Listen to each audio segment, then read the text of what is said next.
ശാന്തപ്രശാന്തം ഈ ഭവനം, ശാന്തിനികേതനം ദേവാലയം, ശാന്തിനികേതനം ഈ സദനം, ശാന്തപ്രശാന്തം ദേവാലയം.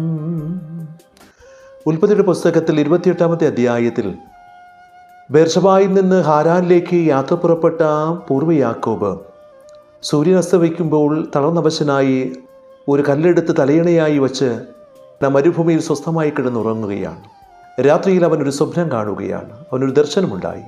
സ്വർഗത്തിൽ നിന്ന് ഭൂമിയെ മുട്ടി നിൽക്കുന്ന ഒരു ഗോവണി, അതിലൂടെ മാലാഖമാര് സ്വർഗത്തിൽ നിന്ന് ഭൂമിയിലേക്ക് ഇറങ്ങുകയും കയറുകയും ചെയ്യുന്ന മനോഹരമായ ദൃശ്യം. അവൻ ഞെട്ടി ഉണർന്നു. അവൻ പറഞ്ഞു, തീർച്ചയായിട്ടും ഈ സ്ഥലത്ത് ദൈവ സാന്നിധ്യമുണ്ട്.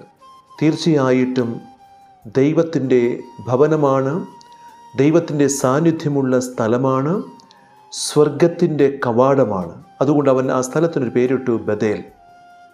പ്രിയപ്പെട്ടവരെ, അവൻ എന്താ ചെയ്തെന്നറിയാമോ?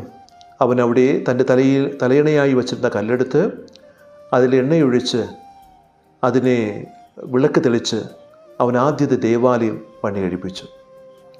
പ്രിയപ്പെട്ടവരെ, ഈ ദേവാലയത്തിൽ നീ കണ്ണുനീരോടുകൂടെ വന്ന് നീ പ്രാർത്ഥിക്കുമ്പോൾ മാലാഖമാർ സ്വർഗത്തിൽ നിന്ന് ഭൂമിയിലേക്ക് ഇറങ്ങുകയും കയറുകയും ചെയ്യുന്ന ദൈവത്തിൻ്റെ ഭവനമായ ദേവാലയത്തിൽ കണ്ണുനീരോടുകൂടെ വേദനയോടുകൂടെ നീ വന്ന് പ്രാർത്ഥിക്കുമ്പോൾ നിൻ്റെ പ്രാർത്ഥനയ്ക്ക് ഉത്തരം നൽകുവാൻ ഈ മാലാഖമാർ വന്ന് നിൻ്റെ പ്രാർത്ഥനകളെല്ലാം സ്വീകരിച്ച് സ്വർഗപിതാവിൻ്റെ സവിധത്തിലേക്ക് സമർപ്പണം ചെയ്യുന്നു. ആ സ്ഥലമാണ് ദേവാലയം. ആ ദേവാലയത്തിൽ വന്ന് കണ്ണുനീരോടുകൂടി നീ പ്രാർത്ഥിച്ചാൽ നിൻ്റെ പ്രാർത്ഥനയ്ക്ക് ഉത്തരമുണ്ട്. അതിനാൽ പ്രിയപ്പെട്ടവരെ, ജീവിത പ്രശ്നങ്ങളിലും പ്രയാസങ്ങളിലും ഈ ദൈവാലയത്തിൽ, ദൈവസാന്നിധ്യത്തിൻ്റെ ഈ സവിധത്തിൽ, സ്വർഗത്തിൻ്റെ കവാടത്തിൽ വന്ന് കണ്ണുനീരോടുകൂടി നീ പ്രാർത്ഥിച്ചാൽ ദൈവം നിൻ്റെ പ്രാർത്ഥനയ്ക്ക് ഉത്തരം നൽകും. നമുക്ക് പ്രാർത്ഥിക്കാം. കാരുണ്യവാനായ കർത്താവേ, അനുദിന ബലിയിൽ കടന്നു വന്ന് നിൻ്റെ ആലയത്തിൽ വന്ന് പ്രാർത്ഥിക്കുമ്പോൾ കർത്താവേ, എൻ്റെ ജീവിത പ്രയാസങ്ങളും ഭാരങ്ങളും നിൻ്റെ മുമ്പിൽ സമർപ്പണം ചെയ്യുമ്പോൾ എന്നെ അനുഗ്രഹിക്കണമേ. ആമേൻ. ഈ ദിനത്തിൻ്റെ അനുഗ്രഹങ്ങൾ സ്നേഹത്തോടെ നേരുന്നു.